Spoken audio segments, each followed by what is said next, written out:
Professor Moshe Halbertal, in his book on Rabbinic Midrashim, suggests that there was a major transformation in the status of women from the biblical era to the rabbinic era.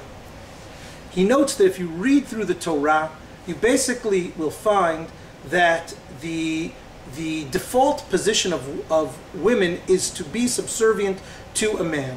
Either women are subservient in the Torah to their fathers, or they are subservient to their husbands. There is a case where women become independent, non-subservient individuals, and that is upon the dissolution of their marriage, either by divorce or by the death of their husband.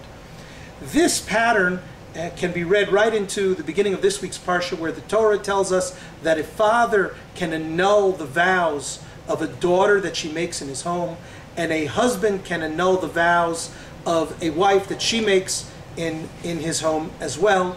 Only the oaths of a woman who is a widow or a divorcee, only those vows stand and are not touchable. The rabbis read this parasha very carefully, and they're able to interpret it in such a way as to create a new status. When formulating the laws of the daughter who makes a vow in her father's home, the Torah says, "Visha ki tidor neder Lashem v'asra isar," a woman who takes an oath and vows upon herself, "beveit avia b'neureha," in her father's home in her youth. And the rabbis take this word in her youth very seriously, and they suggest that it's only in her youth. It's not merely a description of the age that she typically is when she's living in her father's home, but rather it is a limitation upon the ability of the father to annul his daughter's vows. He can only annul them in her youth. When is in her youth? The Talmud suggests that her youth ends at 12 and a half years old. And that means that every girl, upon reaching 12 and a half years of age, becomes no longer a na'ara, but a bogeret, a mature, young, and independent woman. And the ramifications of that are not limited to the laws of oaths, but they are spread throughout all of the Talmud, including her rights to property and her right to decide who she will marry if she so chooses.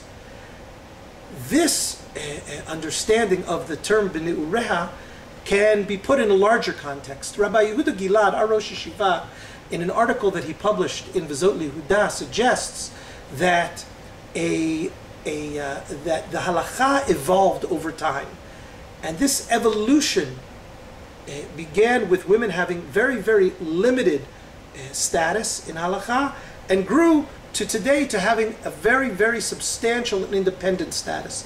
And over time, that status gradually changed. And one of the changes we can see in how the rabbis understood this verse in this week's parasha. I think that this understanding can reframe the contemporary debate that we have about proposed changes in policy and halakha for women in our community. Some suggest that those who are proposing changes are innovators and breakers with the Masoret. And those who want to maintain the status as we've inherited it, the status of women is to be maintained, those are the ones who are loyal to halakha. What I think we can suggest from the understanding of this week's parsha with Rav Gilad's contextualization is that actually those who want to improve the status of women are also part of an ongoing Masorah, an ongoing tradition. Now this tradition of improving women's status didn't change overnight the status of the ancient biblical women to the same status that they have in the 20th and 21st centuries. It was a process that had to take into account what was possible in the particular historical circumstances in which the rabbis were functioning, in which the Jewish people was functioning, and so it was a gradual evolution that fit with the times. Nowadays, we can have a debate as to what is the appropriate change for our times, and some may argue for more innovation, for greater change, and some may suggest less. But the debate won't be that those who are suggesting change are breaking with the tradition.